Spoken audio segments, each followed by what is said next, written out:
Hello everyone, welcome to I GATE Bhilai. बच्चों, जैसे आपको मालूम है गेट 2022 के अंदर में ऑनलाइन में बच्चे आई गेट में पढ़ते हुए कंप्यूटर साइंस में एक अच्छा रिजल्ट प्रोड्यूस किया है। आज हमारे साथ में विपुल है जो ट्रिपल आईटी रायपुर के अंदर में अभी प्री फाइनल ईयर के अंदर है, 6 सेमेस्टर के अंदर में, और इनकी रैंक जो है 306 है। तो इससे हम लोग इनका जो जर्नी है जानने की कोशिश करेंगे, इससे बातचीत करेंगे, इनकी स्कूलिंग के बारे में जानेंगे, आईटीजे की प्रिपरेशन के बारे में जानेंगे, और गेट के बारे में कैसे सोचा और कैसे इन्होंने 6 सेमेस्टर के अंदर में 306 रैंक लाया। इसके लिए इनका क्या क्या प्लान था, इन्होंने कैसे मोटिवेटेड रहा, कैसे उन्होंने पढ़ाई किया, और भी ट्रिपल आईटी रायपुर में रहते हुए। क्योंकि सभी का मकसद रहता है, जब आप ऐसे ब्रांड कॉलेज के अंदर पढ़ते हैं तो सभी का यही मकसद रहता है कोडिंग करो, अच्छी जॉब पा जाओ, अलग से प्रिपरेशन करने की जरूरत नहीं, खासकर गेट या और अदर एग्जाम की प्रिपरेशन करने की जरूरत नहीं। लेकिन उन्होंने क्यों सोचा, वापस गेट देने के लिए इनसे जानने की कोशिश करेंगे।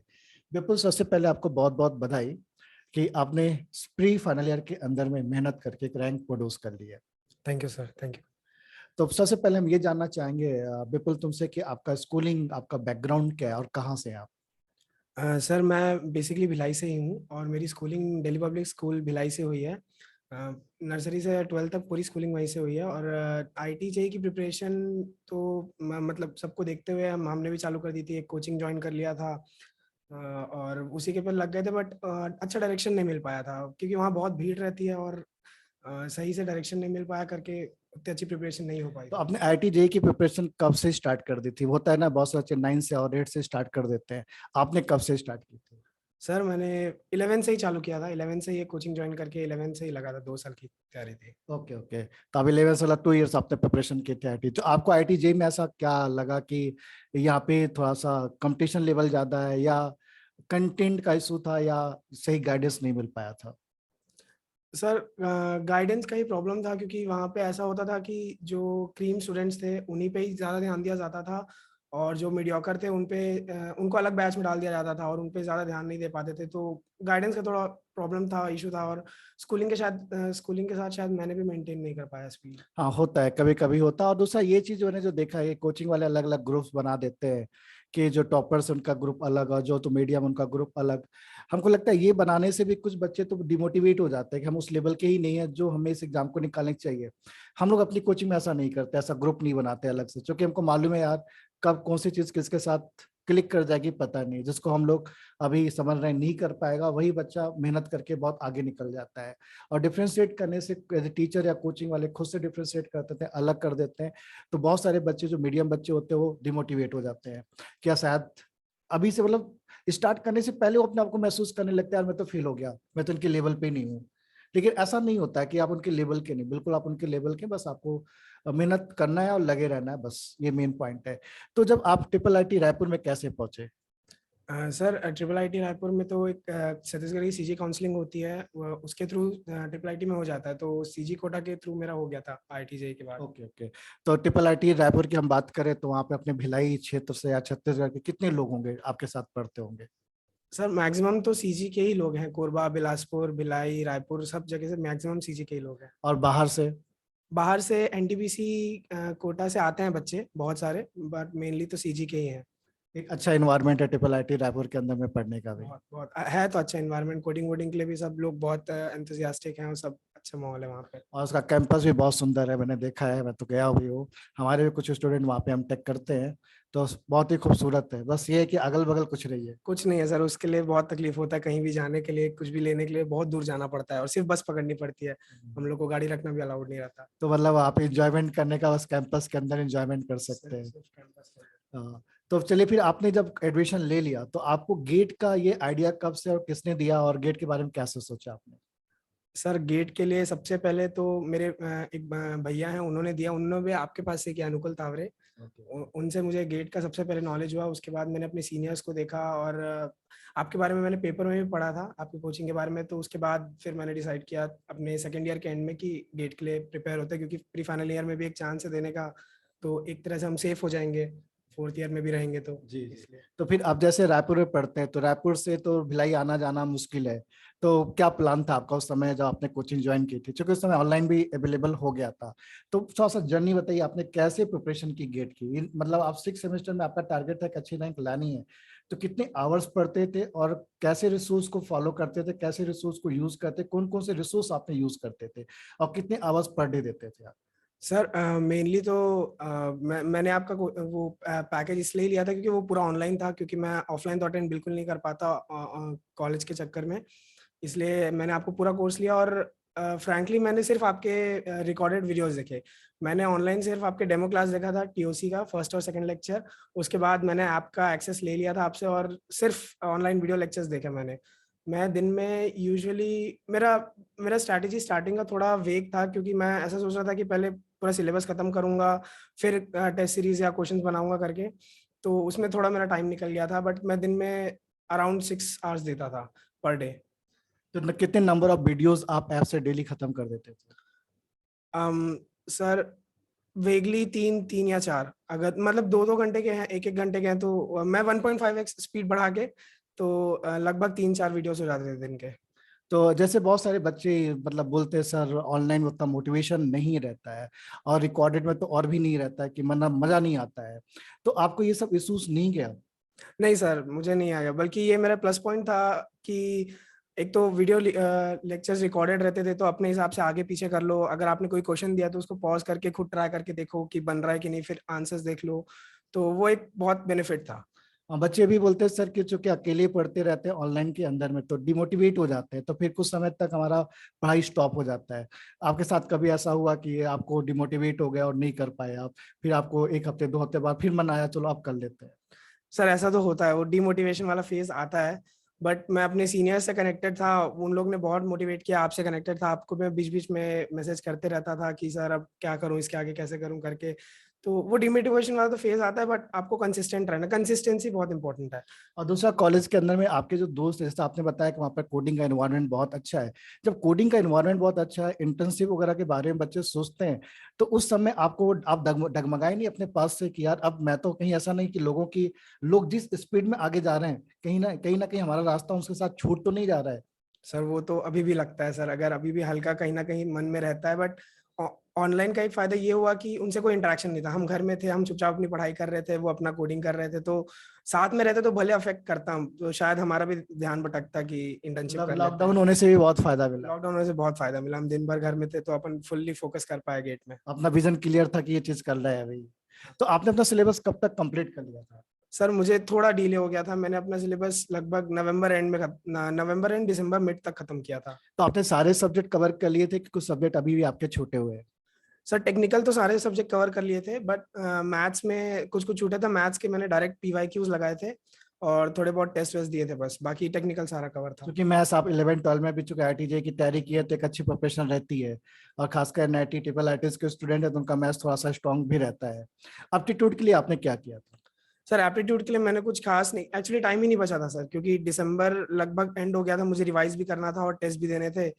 तो इसलिए मैं एप्टी के लिए उतना सिर्फ टेस्ट जितने टेस्ट दिए थे उसी में एप्टी मैंने कवर किया थोड़ा बहुत। कितने नंबर ऑफ टेस्ट आपने लिख दिए होंगे? सर वही मैं थोड़ा लेट हो गया था टेस्ट के लिए, तो मैं टॉपिक वाइज टेस्ट तो बिल्कुल नहीं दिया, मैंने डायरेक्ट फुल लेंथ टेस्ट ही लगाए। मेड इजी के लिए थे और आपके जो टेस्ट थे तो अराउंड 10-12 ही फुल लेंथ टेस्ट दे पाया था, मैं ज्यादा नहीं दे पाया। तो फिर आपको क्या लास्ट में मालूम हो गया था कि मेरी रैंक इतनी आ जाएगी? नहीं सर, बिल्कुल एक्सपेक्टेड नहीं, ये तो बिल्कुल एक्सपेक्टेड नहीं था कि मैं 300 पे टच कर पाऊंगा करके। आपको मतलब पहले से कुछ टारगेट था कितनी रैंक मुझे लानी है? सर अब ये थर्ड ईयर वाला तो एकदम टारगेट नहीं था, मैं बस अपना 100% लगाता हूँ फिर देखते हैं क्या होगा करके, मुझे ऐसा टारगेट तो नहीं था। तो फिर जब आप एग्जाम देने गए 3 घंटे के अंदर जब बैठे तो उस समय माइंड में क्या चल रहा था और क्वेश्चंस कैसे बन रहे थे, नहीं बन रहे थे, क्या एनवायरनमेंट था? सर पहला जो एप्टी का क्वेश्चन था, एप्टी बहुत इजी था, सही में बहुत इजी था, बट वो नर्वसनेस बहुत जोर से हिट करी थी। बिल्कुल क्वेश्चंस एकदम एप्टी के 2 क्वेश्चंस मैं बना नहीं पा रहा था, फिर मैंने स्किप किया वो दोनों, फिर थर्ड फोर्थ से बनाना चालू किया, फिर थोड़ा फ्लो आया, फिर थोड़ा वो, नहीं तो नर्वसनेस तो बहुत थी, बट क्वेश्चंस बन जा रहे थे। बन जा रहे थे। तो एग्जाम जब देख के आप निकले तो आपको था कि 300 रैंक अब आने वाली मेरी? हाँ थोड़ा डिसेंट तो आ जाएगा लग रहा था, अराउंड 600-700 आ जाने, बट 300 का एक्सपेक्टेड नहीं था। तो लेकिन जब रिजल्ट आपका आया उस दिन आप शायद गोवा में थे? हाँ सर, मैं अपने फ्रेंड्स के साथ घूमने गया था। घर वाले अलाउ कर देते गोवा घूमने के लिए?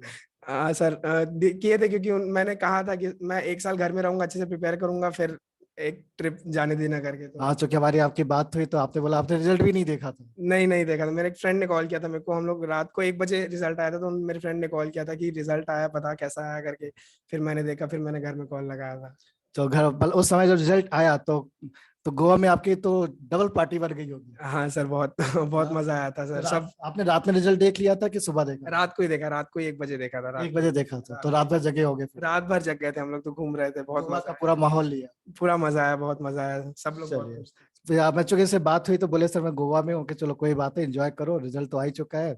और रिजल्ट आने के बाद घर में कितना में इन्वायरमेंट कितना चेंज होता है? बहुत खुश हुए थे घर वाले, तो बहुत कोई, हर ग्रुप, हर फैमिली ग्रुप, हर ग्रुप में मुझे बधाइयां मिल रही थी, हर जगह से कॉल आ रहे थे। बहुत बहुत अच्छा लगा। तो काफी इन्वायरमेंट चेंज हो जाता है, और आप प्राउडनेस फील भी होता है सभी को, आपके दोस्तों को प्राउडनेस फील होता है कि हमारे बीच का बच्चा अच्छा कर लिया। और कर रहे हैं लोग जो कंसिस्टेंटली होके पढ़ रहे हैं, मेहनत कर रहे हैं, जो इधर उधर ज्यादा सोच नहीं रहे हैं, ऑनलाइन ऑफलाइन के चक्कर में नहीं फंस रहे, बस पढ़ना है, जिनके माइंड में ये चल रहा है, तो उनके लिए ऑनलाइन ऑफलाइन कोई मैटर नहीं करता, सिर्फ पढ़ना है आपको। तो अभी आगे इन फ्यूचर आपका क्या टारगेट है? सर अभी तो एमटेक करने का ही मन है पूरा। अभी एमटेक करने जाना है किसी अच्छे आईआईटी से इस साल, और अच्छा ट्राई करके एमटेक का ही मन है। इस साल आपका पूरा टारगेट होगा कि एकदम टॉप लेवल पे आना है? हाँ, जितना अच्छा और दे पाए उतना इस साल अच्छा। आपने कोई टेक्स्ट बुक्स वगैरह पढ़ी थी?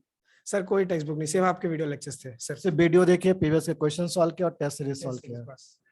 हाँ, प्रीवियस ईयर क्वेश्चन पूरे लगाए थे, मतलब एक सब्जेक्ट खत्म होता था तो उसके सारे प्रीवियस ईयर क्वेश्चन लगा के फिर मैं नेक्स्ट सब्जेक्ट में जाता था। तो कितनी बार आपने अटेम्प्ट किया होगा प्रीवियस के क्वेश्चंस को? सर थॉरोली मैंने एक ही बार किया, मतलब उसके बाद तो मैंने, टाइम ही नहीं बच रहा था, तो मैं एक बार पूरा प्रीवियस ईयर पर पूरा लगाया, पूरा प्रीवियस ईयर लग गया है। Okay okay. तो आपके दोस्तों में गेट में और भी रिजल्ट इस टाइप के आए हों आपके कॉलेज से? हाँ सर, मेरे सीनियर्स के आए हैं, सीनियर्स के एक रैंक आया था 242 कुछ अराउंड आया है, और बाकी फिर मैं ही हूँ। आप 6 सेमेस्टर में आप ही? 6 सेमेस्टर में मैं ही हूँ। Okay, very good. तो बच्चों आप देख रहे हैं, जो लोग कंसिस्टेंट होके पढ़ रहे हैं, तो ऑनलाइन ऑफलाइन कोई मैटर नहीं रखता है, सिर्फ आपको लग के पढ़ने की जरूरत है, विजन क्लियर होना चाहिए। और एमटेक करने से बेनिफिट भी बहुत है। अभी मैं आपको बताऊं, हमारे पास जो बच्चे 2014 में एमटेक कंप्लीट किए थे, 7-8 साल के अंदर, मतलब 7 साल हुआ होगा उनको, उनका पैकेज इंडिया के अंदर में 1 CR के ऊपर है। नाम नहीं बता सकता हूँ, कंप्लीट नहीं बता सकता क्योंकि रीजन रहता है उसके पीछे, लेकिन है, इंडिया के अंदर में भी बहुत अच्छा पैकेज मिल रहा है। आईआईटी कानपुर से मेरा वो स्टूडेंट पढ़ा हुआ है। तो ऐसे बहुत सारे स्टूडेंट हैं जो कि एमटेक करने के बाद बहुत ही कम टाइम में बहुत अच्छी जगह पे पहुंच चुके हैं। ऐसा नहीं कि आप एमटेक नहीं करेंगे नहीं पहुंच सकते हैं, लेकिन आप जब कॉलेज का ब्रांड नेम आपके साथ अटैच हो जाता है तो रास्ता और भी आपका ईजी हो जाता है। अपने जूनियर्स को आप क्या गाइडेंस देना चाहिए? मैं यही देना चाहूंगा कि जो मुझे सबसे ज्यादा प्रॉब्लम हुई थी कंसिस्टेंसी रखने में, स्टार्टिंग के 2 मंथ्स में मैं मन भटक जाता था, और फिर कोडिंग कर रहे हैं लोग तो वहां ध्यान जाता था। बट कंसिस्टेंसी बहुत इंपॉर्टेंट है, भले 2 घंटा 3 घंटा पढ़ो, बट डेली पढ़ो, तो छोड़ो, कंसिस्टेंसी मत छोड़ो। जैसे आपको डाउट्स वगैरह पढ़ते समय कहीं आते थे तो उसको कैसे रिसॉल्व करते थे? सर ये मैं गूगल, सर पूरा इंटरनेट, जितना GATE overflow best best site है, जितने भी डाउट्स आउट्स रहते हैं 90% 95% सारे सोल्यूशन वहां पे करेक्ट रहते हैं। Okay.